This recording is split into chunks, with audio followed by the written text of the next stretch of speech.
The Buddha's words. Friends. Who brought up the question about addressing the monks and the nuns? And was that you, Daniel? Oh, so here, just an example of when there's more than just monks around. Friends, this is the only way for the purification of beings, for the overcoming of sorrow and regret, for the destruction of suffering and grief, for reaching the right path, for the attainment of nibbana, awakening, namely the four foundations of mindfulness. Can't be done without these. Only in a slightly inferior way, you could say that everything the Buddha taught was in the context of the four foundations of mindfulness, just as it is in dependent origination and the Four Noble Truths. Initially, the four foundations of mindfulness are taught or their instruction on how to meditate. To be mindful first of the breath in the body, and then to be mindful of feelings arising and passing away. That's the second foundation of mindfulness. Then to be mindful of the arising and passing away of thoughts. Third foundation of mindfulness. And then finally, that fourth foundation of mindfulness, which is the instruction that I give at the end of meditation, to notice the quality of your mind and be at peace with your mind. What that means is, and as far as it relates to the fourth foundations of mindfulness, is that no matter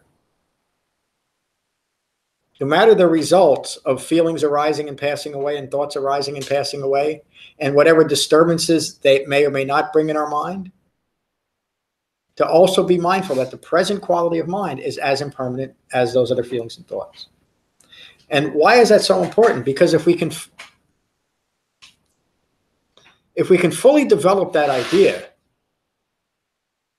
that the present quality of my mind isn't all that important, I don't have to take it too personally. And if we can understand that the present quality of my mind, no matter how agitated it might be, no matter how afraid it might be, it's a temporary state. And even, I would say, no matter how blissful it might be, because it's just as important to remember that that's impermanent too, so we don't hold on to only certain experiences that we judge as acceptable to us. Notice the progression. I saw your hand up. Give me just a moment, Frank. The progression from simply being mindful of the breath in the body. That's how we begin our meditation, right? And that begins to quiet the mind. And I think I was saying on Saturday, meditation is not just being mindful of your breath, is it? In fact, you could say the more important aspect of meditation is to notice that you're caught up in your thoughts. Notice the distraction. Because if you remember that the purpose of meditation is to deepen concentration, if all we're doing in meditation is following thought after thought after thought, we're just deepening distraction, aren't we? So recognizing that we're caught up in a thought or reacting to a feeling is as important, maybe even a little bit more important, than simply being mindful of your breath. Everybody gets that? It's not just being mindful of your breath. In fact, the Tibetan word for meditation, I'm not going to get into Tibetan meditations, but the Tibetan word for meditation is gom, G-O-M.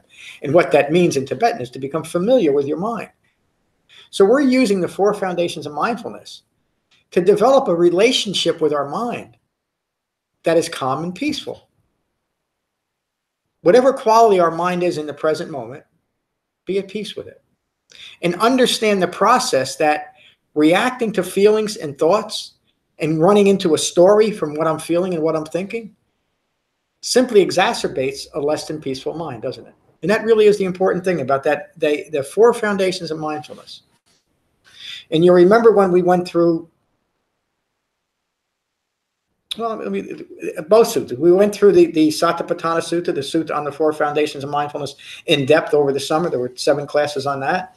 And then in the Anapanasati Sutta, there were 6 classes on that. And in both of those suttas, what you read is not the entire Satipatthana Sutta. That's why I linked to the longer one, but it's enough for the course.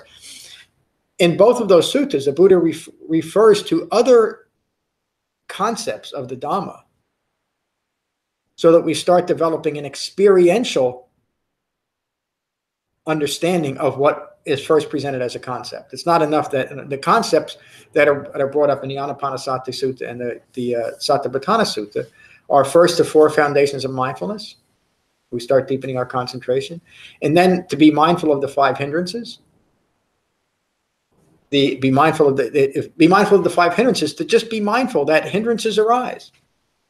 What do we do when we find that we're full of doubt, or just lazy at the present moment, or we're indifferent to our meditation practice? What do we do with it? We simply be mindful of it and remember that this is something that an awakened human being taught to be mindful of, so that it doesn't get in the way of our Dhamma practice. Just be mindful of it. Just like the present quality of my mind right now might not be thrilled about going and meditating in 5 minutes. If the present quality of my mind is full of doubt, why did the Buddha teach that? To go and meditate anyway. Again, to not take the quality of my mind in such a personal way that it keeps me away from my Dhamma practice. Because as we deepen our understanding of the impermanence of our thoughts and our feelings and stop taking them so damn personally, we'll stop letting them run our lives, won't we?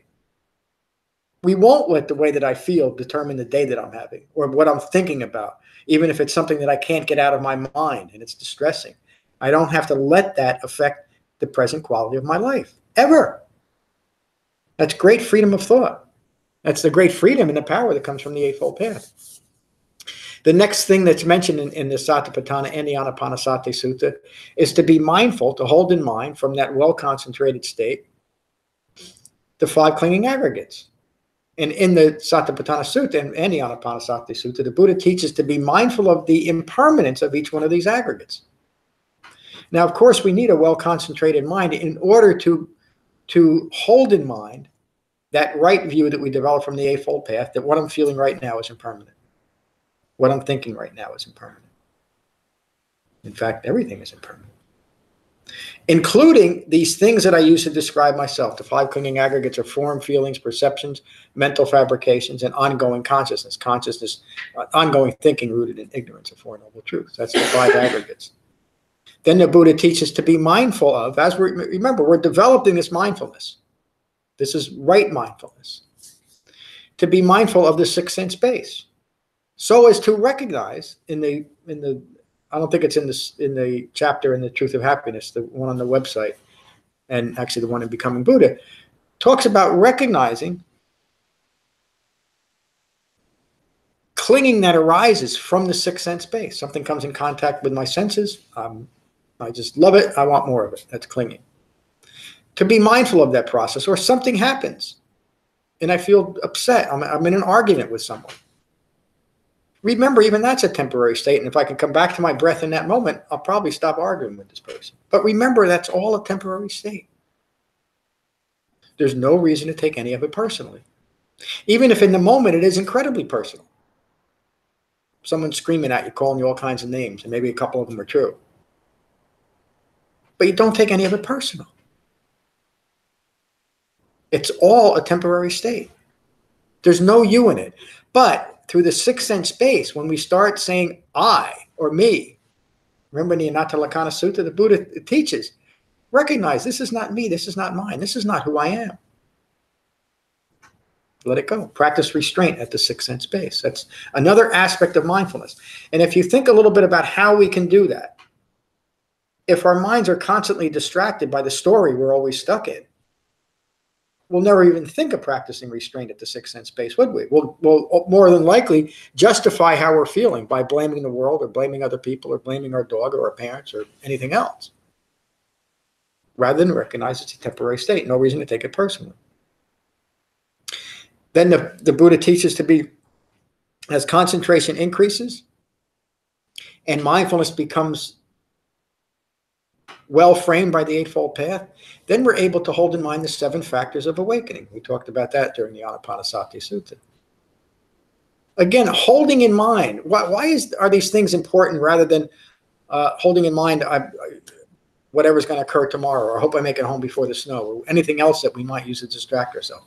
Why is it important to begin to hold in mind these qualities of awakening? Because that's how we change our thinking. That's how we go from a mind that is rooted in ignorance and constantly prone to distraction to taking control of our minds. Remember the Vitakkasanthana Sutta, the Buddha concludes that by saying we gain the ability to think what we want to think when we want to think it.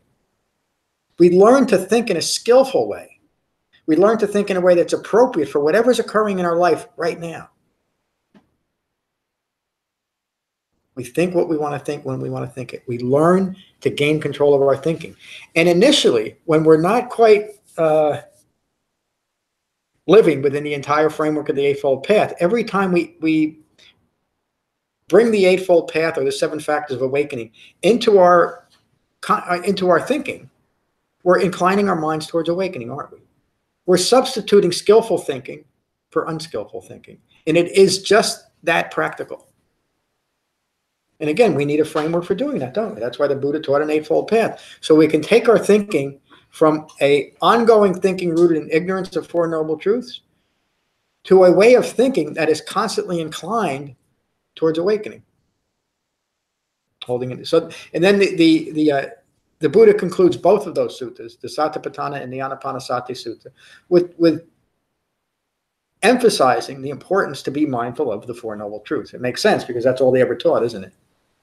We deepen concentration so that we can have that refined mindfulness that eventually incorporates the Four Noble Truths as our way of relating to the world and relating to ourselves through the truth of our own existence. That's what an awakened human being means. We understand the nature of ourselves in relation to the world, and we don't take any of it personal.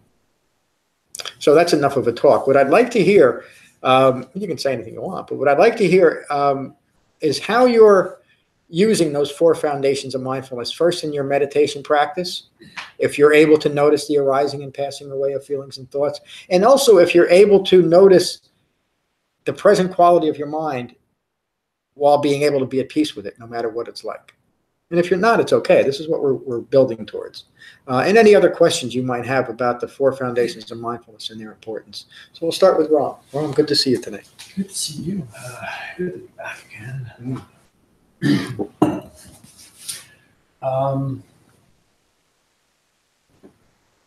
Be mindful of thoughts is pretty simple for me in meditation because there's a lot going on most of the time. And once I've gotten that mindfulness together, then I can get a bead on the feelings behind that. But I'd have to get rid of a lot of noise before I can actually even see it. And then, that last instruction that you give, to be mindful of your state of mind. Every ending of every meditation, yes, I'll check in and say, Good. Doing all right, or geez, that was a big one. So, as far as practicing that in daily life, it's starting to seep in. Where again, I'm recognizing that I'm really caught up in thinking, as I'm driving to here or there, or as I'm dealing with such and such. And there too, after a while, I can see it. Oh, listen, I'm being a little too agitated here. I'm existing. What's driving me here is a feeling, and hold on, that's just a feeling. Back off a little bit on that. It's the hardest times are always when you really engage with somebody. Personal relations, when they get on the emotional level, that's always the one that is the hardest to step back from and to get a view on it. But then again, what used to take a day, I find that look back, oh my God, what was I doing there? Is now after 10 minutes.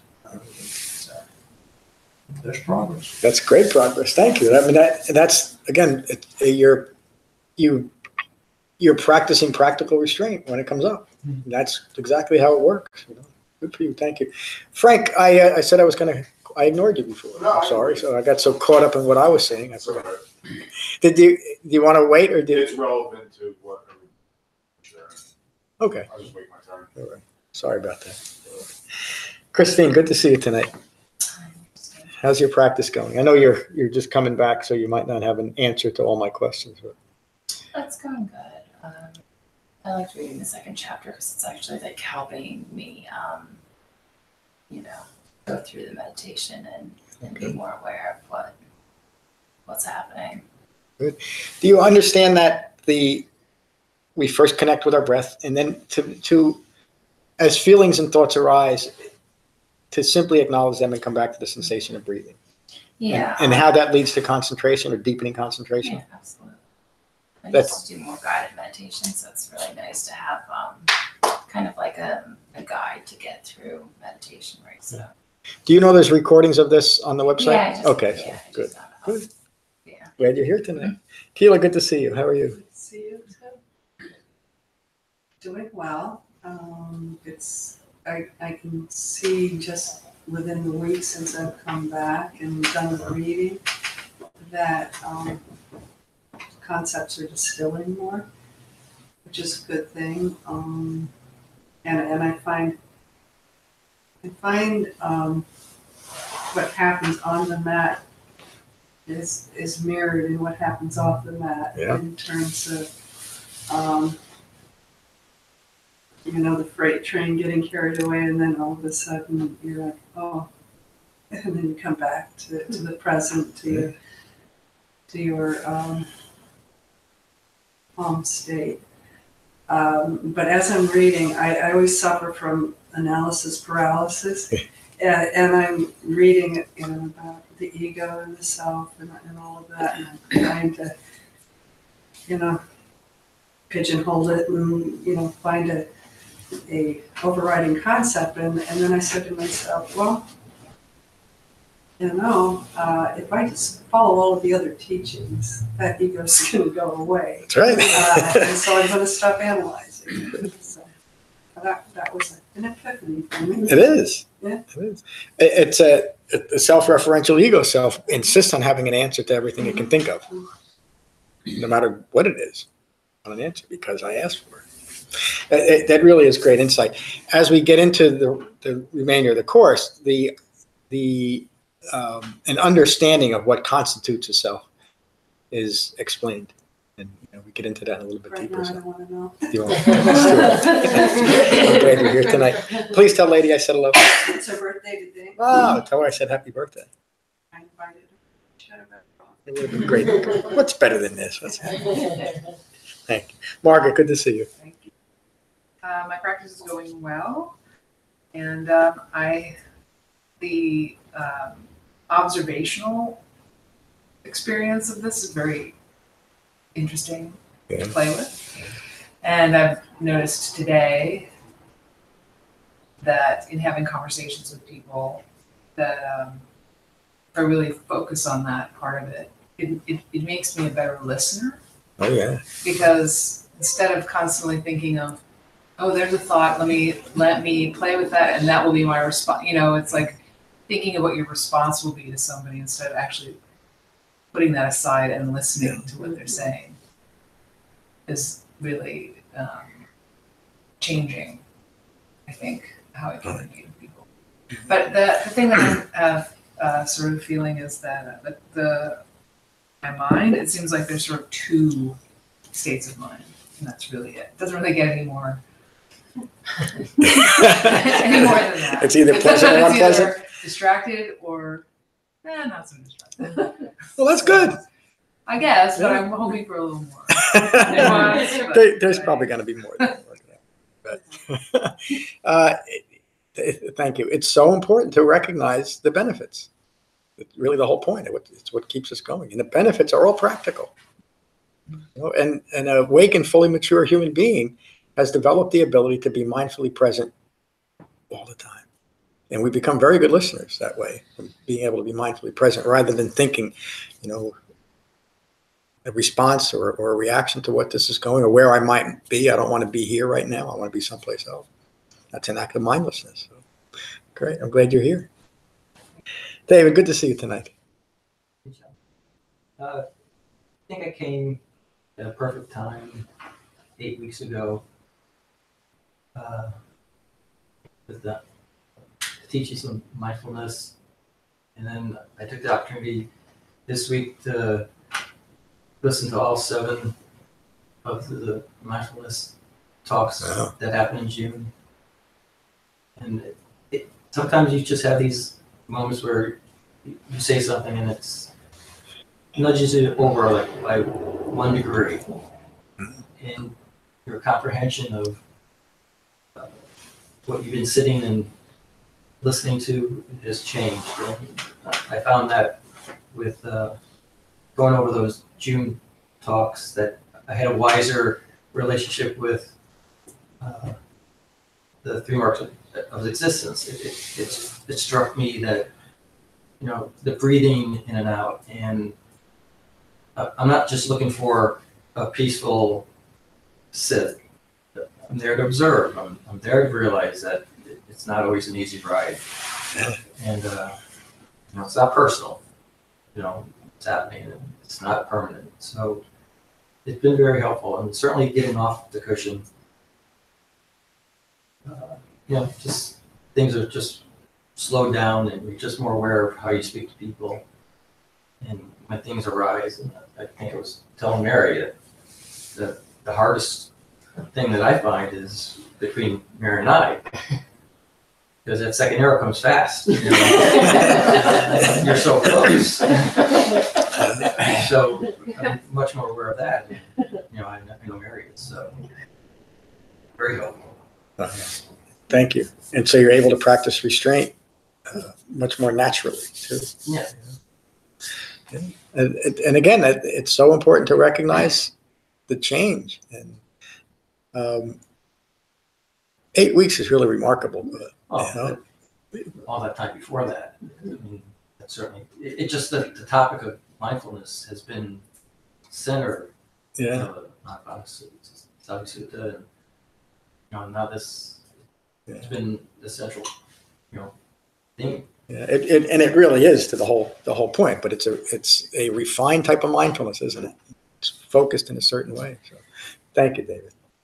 Mary, good to see you tonight. Sure, good to be here. Good to be here with everyone. I think the question was, you know, the breath and how is that working for your meditation, and it really does help to focus. I think I've said before, it really becomes, you know, quite central, and things arising and passing away. It's life. It's everything. So it's really important, and I feel it and experience it in a very meaningful way on my cushion, and then also off the cushion. I'm finding myself doing it automatically now in meetings when it's not my turn to speak. You know, where I totally would have been that person. You know, hurry up, I got something to say. So it's been really helpful, because then sometimes I have nothing to say, and that's restraint, and that for me is an opportunity to observe my own refined mindfulness, where I think initially when I was starting, or maybe when anyone is, you're getting your reward or your feedback in the initial stages of learning this, you know, and then it's wonderful to feel it deepen, like what I just described, and it's confirming and balanced, because you're feeling it on the cushion and off the cushion in greater frequency and in a more nuanced way. So it's really just great. Yeah, it is. Thank you. We're all talking about noticing the benefits of practice, just the way it should be. Thank you. Helen, good to see you tonight. Thank you, John. Good to be here. I've started to use your prompts for meditation and your recording, and it does make it easier to sit longer, because you get to that point where well, I can do it for 5 more minutes, you know, Yeah. so I've extended my practice. Good for you. And initially, you know, I've always kind of preferred meditating in silence, but with the prompts, it does give you those more check-in times. You know, what is the state of your mind? You have a tickle, but why not just ignore it? See what happens. It's not going to last forever, and hey, it doesn't. Yeah. You know, so different things like that have, you know, brought the awareness into the meditation. And sometimes when when you ask to, you know, look at the condition of your mind, it's so nice when I'm at that moment concentrating on my breath. It's like, got it. Perfect timing. So that's a little, I guess that's an ego reward. I got it. But something, you know, today I'm rarely in a bad mood. And today it was just a nexus of things that happened, and someone making their problem my problem. And the unfortunate, then I handled that and it all ended well, but there was still that lingering of feeling like someone was pushing me to be in their sphere of angst, and it wasn't my sphere of angst. And the unfortunate thing is my daughter Natalie called me at that moment. And I knew that I wasn't in a good mood, and she was bringing up something that really needed a different form of mama at that moment. And so I acknowledged that, you know, this is what was going on with me, but unfortunately I wasn't able to pull back on it fast enough, you know, because as I said, I'm rarely in a bad mood, and so I was a little stuck there, and it was just, you know, this morning I had this marvelous timing of my brain being in a great place at the right moment, and then this afternoon, my brain being in not such a great place. So, you know, I had the awareness of what was going on and how I could have done things better. I just didn't get to the pedal fast enough. I didn't get to the brake fast enough or the gas fast enough. I was stuck in between. So I will probably make another phone call later to say what I really should have said. So that was my day. Thank you. Glad you're here. It's wonderful to be able to know that there's a different way to be, isn't there? Oh, yeah, yeah. Instead of just get caught up in our actions and try to defend it. And all that never goes anywhere. So thank you. Thank you for sharing. Diane, good to see you tonight. Oh, it's good to be here.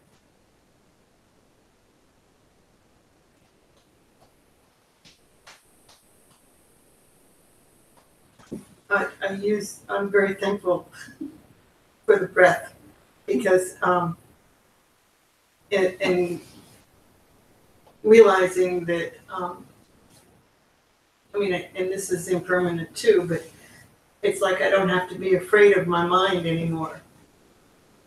And so, and I've been playing all day today for today with, oh, that's a discursive thought. Oh, that's a discursive thought. And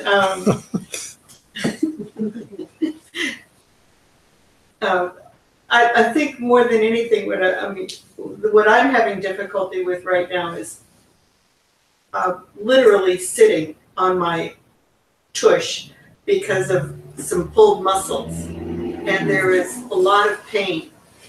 And I keep thinking, oh, you used to, this is ego saying, oh, you used to tell people just breathe into it, you know, just breathe into it, it'll go away. And I sit there and I, you know, trying to breathe into it, and then it's not going away. And I think, oh, you know, just when I think I might have this meditation thing down, you know, something like this comes up. So I'm working with that part of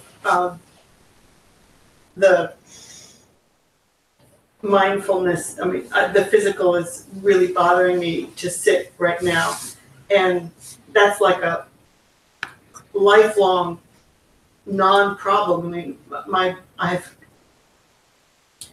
had a really good body all my life, and to have this kind of pain is really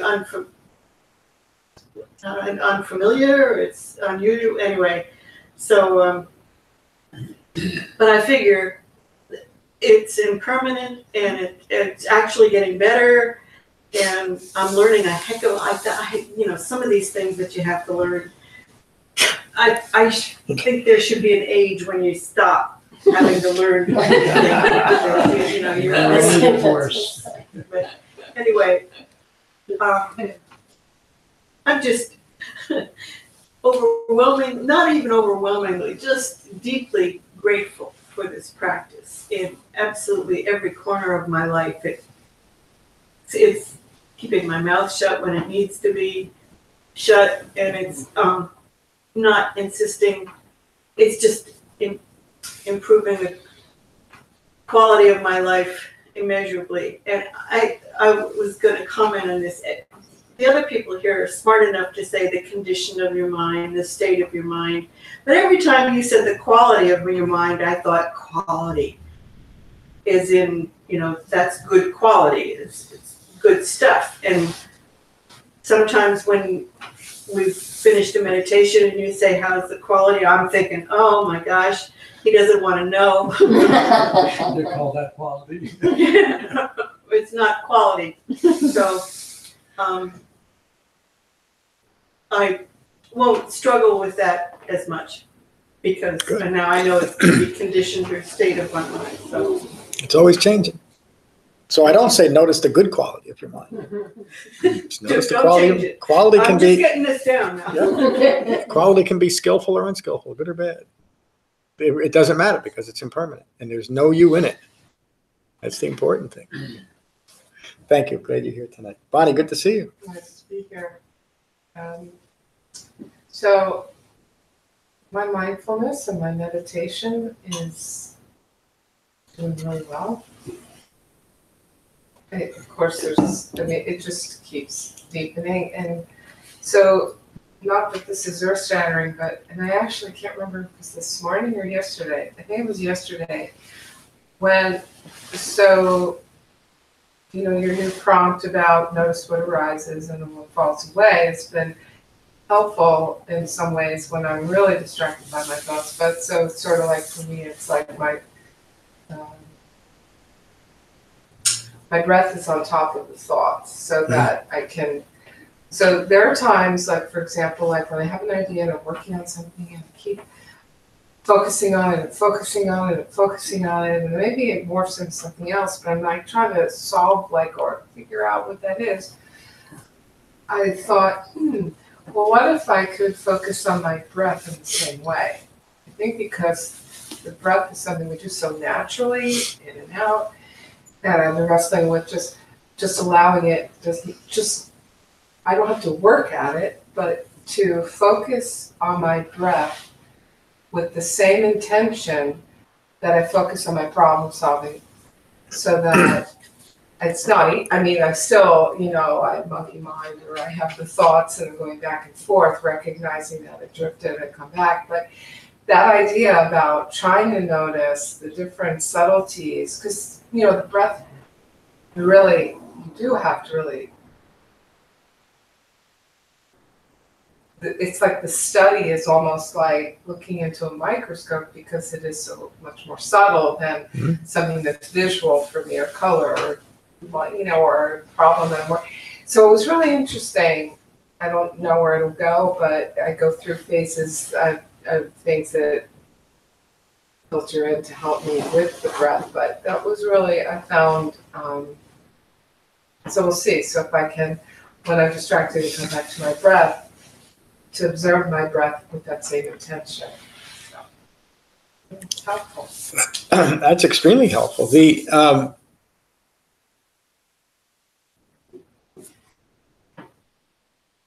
As ambivalent as we are towards our breath most of the time, when we're not using it for meditation, we don't often think about our breath, do we? But the breath keeps flowing. That's the same type of ambivalence we should have towards our thoughts most of the time. until it's important to use our cognition to decide something or figure something out or plan something. That's something different. But most of the time, and that's where the instructions lead to, we're sensitive and conscious beings. Feelings arise and thoughts flow. Without us doing anything about them, feelings arise and thoughts flow. We get into difficulties when we start trying to adjust and create feelings and thoughts, don't we? Just let them be. Lorna described it in a similar way a while ago. I think that might even be more than a year ago. You described your breath was down here, your breath was up here, and your thoughts were down here. That's a good way to look at it. Our thoughts are always flowing. We don't have to be attentive to them all the time, and they're still going to continue to flow. Just like our breath, just like our blood, just like our heart's pumping. That's the way to look at our thoughts until it's time to use them. I don't think about how incredibly strong I am in my right hand. Not anymore. But when I got to pick something up, it's good to have the strength there, isn't it? But I don't have to I don't have to think about how strong I am all the time because I'm going to have to pick up 5 pounds of grapefruit next week. It'll be there when I need it. Just like my thoughts, just like my breath. Thank you for bringing that up. Liz, good to see you tonight. Good to see you. Good to see everyone. Really glad to be here. As I was reading through the chapter, I came across the point where you talked about refined mindfulness and unrefined mindfulness. And one of the things that I love about the realizations that come through this teaching process is those little tiny nuances of refined mindfulness and unrefined mindfulness. So, and then also when you're in the state of unrefined mindfulness, when you're sort of caught in a negative feedback loop or whatever, you're being mindful of, that it's the unrefined mindfulness that gives substance and solidity to those things. And so once you focus on your skilled mindfulness, you can start to sort of break that down. And also the intersection of unskillful or unrefined mindfulness that indicates what it is that you're clinging and craving. And that when I read that, it just all of a sudden it clicked, and I thought, because I'd love to have more insight. I'm sure everyone here can tell me what I'm clinging and craving to, because it's more apparent from the outside sometimes. Sometimes, yeah. Or at least my sisters could make a list. But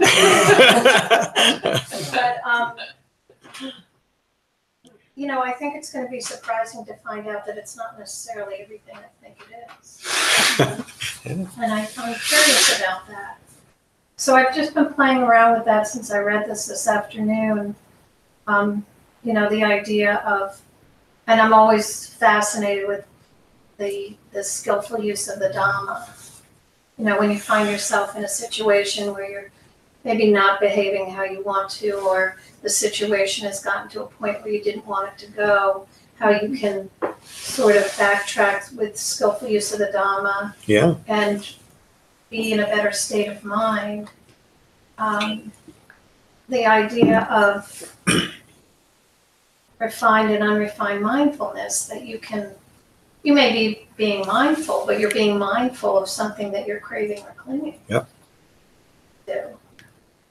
And to be able to recognize when that's happening. So thank you for that. Thank you for bringing that up. It's such an important, mindfulness means to recollect or to hold in mind. So we can do that with anything, can't we? We can hold in mind anything. I always use myself as an example. For many, many years, I lived in the bottom of a vodka bottle. And that was my mindfulness. I couldn't wait to get there. That's all that I thought about. And it completely took over my life and almost ended my life a few times. But that was mindfulness, wasn't it? I held in mind the bottom of that vodka bottle. And it wasn't just vodka either. It was a lot of other things that weren't good for me. That's mindfulness. So mindfulness in general is not good or bad. it can be hurtful depending on how mindfulness is applied. What am I holding in mind? So just like I talked a little bit earlier about starting to incorporate and experience some of the things that are first concepts, like the hindrances or the 5 clinging aggregates or the 7 factors of awakening, that's taking our thinking from an unskillful way of compulsively thinking to a very refined type of mindfulness. And we're gaining the ability to think what we want to think when we want to think it. We hold in mind what we want to think. It's our choice. Because we've never had that choice before, until someone pointed out, the Buddha, that we can think what we want to think when we want to think it. Up until that point, that we gain that ability, that type of refined mindfulness, we just think whatever we think, whatever comes to mind, don't we? And we become very compulsive about it. That's the essence of self-referential thinking and self-referential thoughts, words, and ideas. Until we have a way, again, here's the reason why there's an eightfold path. Until we have a framework for recognizing our deluded thinking, our compulsive thinking, our thinking rooted in ignorance of Four Noble Truths, there's no way we can recognize it or change it. But with the framework, and you talked about the freedom of the Eightfold Path, the freedom of the Eightfold Path, once we've integrated into our lives, and it doesn't take all that much effort, then that now becomes the framework for how we're thinking and how we're acting in the world, rather than thoughts, words, and deeds that are rooted in ignorance. Is that last thing I said clear? And that is how the framework of the Eightfold Path transforms us from people rooted in ignorance of Four Noble Truths to awakened, fully mature human beings. And it's just that way. And as we awaken, as we develop, the more a mind becomes concentrated, the less junk there is in it, right? People describe meditation often as, I feel like my mind is more spacious. Well, it is. It's just not full of garbage anymore because we found the garbage and we kicked it out. And it's just that way. But we need a way to look at it because we are rooted in ignorance. We've talked a lot in the last 6 months about it's the nature of a mind rooted in ignorance to continue to ignore its own ignorance. We'll do just about anything to maintain a self-referential ego self until we have an eightfold path to recognize it. And then we get rid of it. Like the Buddha often said, the wise know the danger in even the slightest discretion. Meaning we don't take anything personal. We don't accept anything at some point. At the same time, being very gentle with ourselves because we're trying to change this. Thank you, Liz. Lorna, good to see you. Good to be here, thank you. I don't really, it's not something I really think about and refer to very much when I'm thinking about the Buddha teaching. So, Four Foundations of Mindfulness is a very good recap for me because it's not my go-to thing. So, I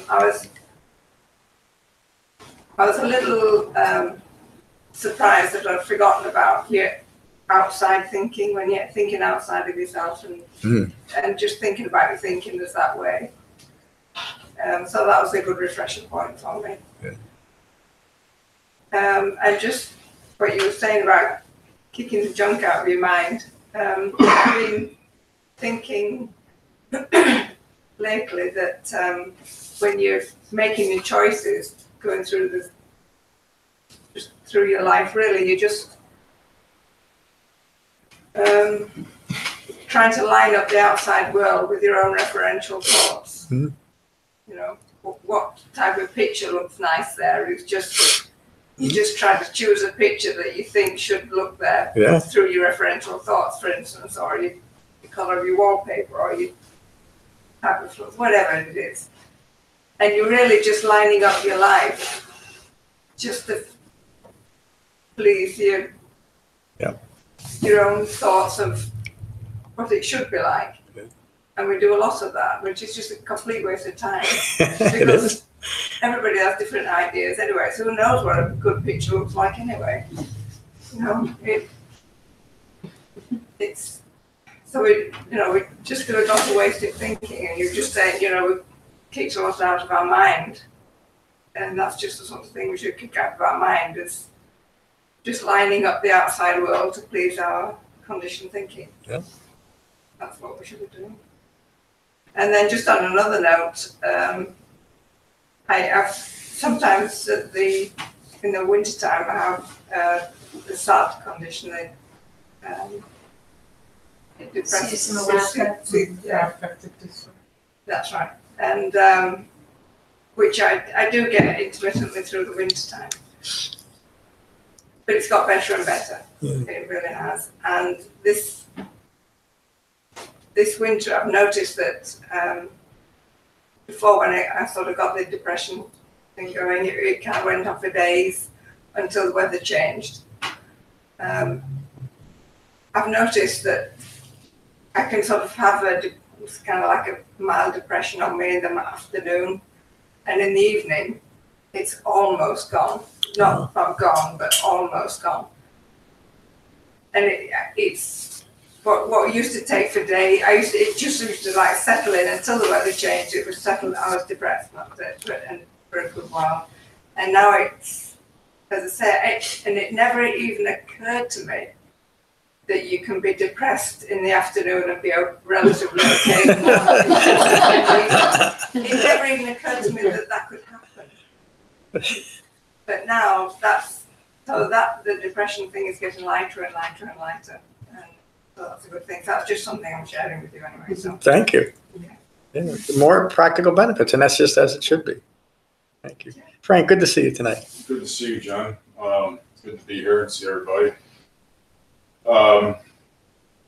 Mindfulness is a great topic, and I can get really complicated with that. I started my journey with meditating because of thinking too much. So all this thinking and all this mindfulness of everything can drive a mind crazy. And I think it was simple enough for me to every time a feeling, and just like this last week, I was battling sickness, and it was brutal. And as I'm getting older, I'm noticing that it settles in a little bit deeper for some reason, and all the aches and pains, and that's what I was mindful of every time I sat down to be mindful of my breath, was all the aches and pains and the coughing and not feeling good and feeling like I'm sweating, I'm too hot. And then it was like the storyline that I would start telling myself, and I couldn't get into a deep meditation. It seemed like, and all I was focusing on was my thinking and my mindfulness. And I had to cut through all the weeds to get to the breath. And finally, when I settled on the breath, I realized that I was experiencing all that impermanence. I was experiencing all that dukkha. I was experiencing all that not self.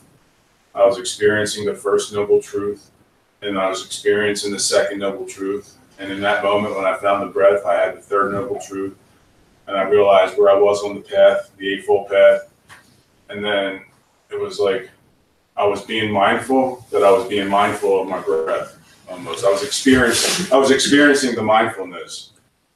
Is what it felt like, and I was like, yeah, it's just like, I don't know, it felt like a feather in the wind, you know, and kind of like that, like Lorna was saying about how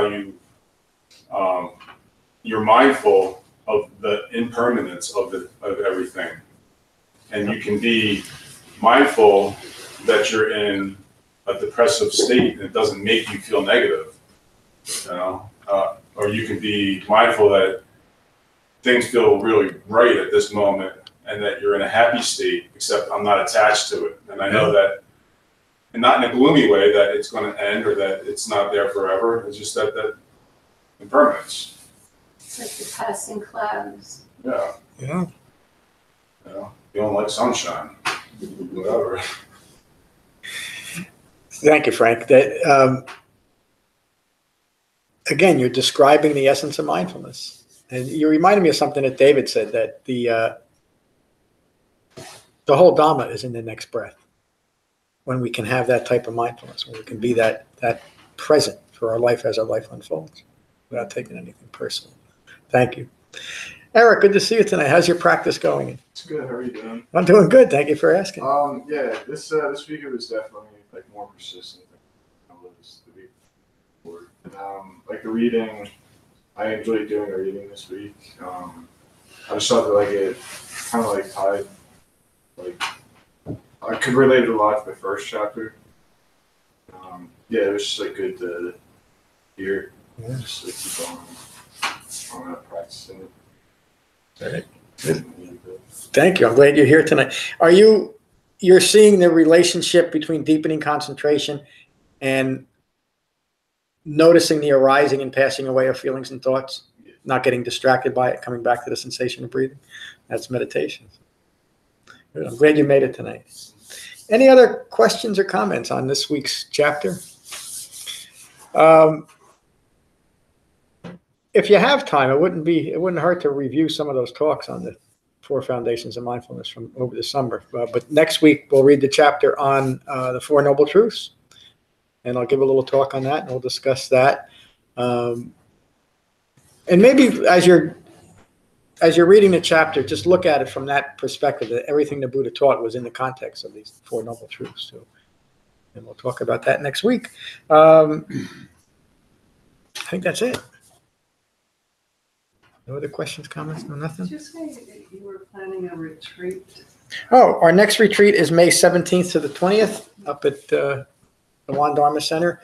I should have the registration. I thought I'd have it finished today, but probably by the weekend or early next week I'll have the registration up. But, yeah, we had 2 last year. They were wonderful retreats. I know I mentioned at our October retreat that we might be going to, or I might have the option of a longer retreat. Is anybody interested in that for the spring retreat? Yeah, because if we're going to do it, I was thinking it's going to be in October anyway. Or I think our fall retreat is actually the last week of September this year. So how many days is it now? Oh, from Thursday to Sunday. So you're thinking about expanding it? Yeah, but that won't be until September. And that'll probably be like a 7 or an 8 day. And my thinking then would probably be, You do that in Hawaii? yeah. Yeah, that'd be nice. Okay, that's enough. All right, so let's finish with metta as we always do. So find your relaxed meditative posture. Gently close your eyes and gently close your mouths. And again, take a moment to become aware of the arising and passing away of the breath in your body. And let that mindfulness of your breath cease any distracting thoughts to the past or to the future, or that may have arisen from our talk today.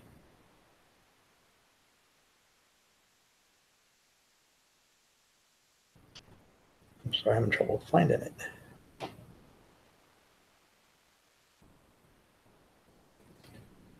The Buddha's words from the Karaniya Metta Sutta. This is what should be done by one who is skilled in goodness and who knows the path of peace. Let them be able and upright, straightforward and gentle in speech, humble and not conceited, contented and easily satisfied, unburdened with duties, and frugal in their ways, peaceful and calm and wise and skillful, not proud or demanding in nature.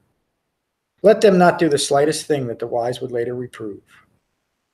Wishing, in gladness and in safety, may all beings be at ease. Whatever living beings there may be, whether they are weak or strong, omitting none, the great or the mighty, medium, short, or small, the seen and the unseen, those living near and far away, those born and to be born, may all beings be at ease. Let none deceive another or despise any being in any state. Let none through anger or ill will wish harm upon another. Even as a mother protects with her life her child, her only child, so with a boundless heart should one cherish all living beings. Radiating kindness over the entire world, spreading upwards to the skies and downwards to the depths, outwards and unbounded, freed from hatred and ill will. Whether standing or walking, seated or lying down, free from drowsiness, one should sustain this recollection. This is said to be the sublime abiding.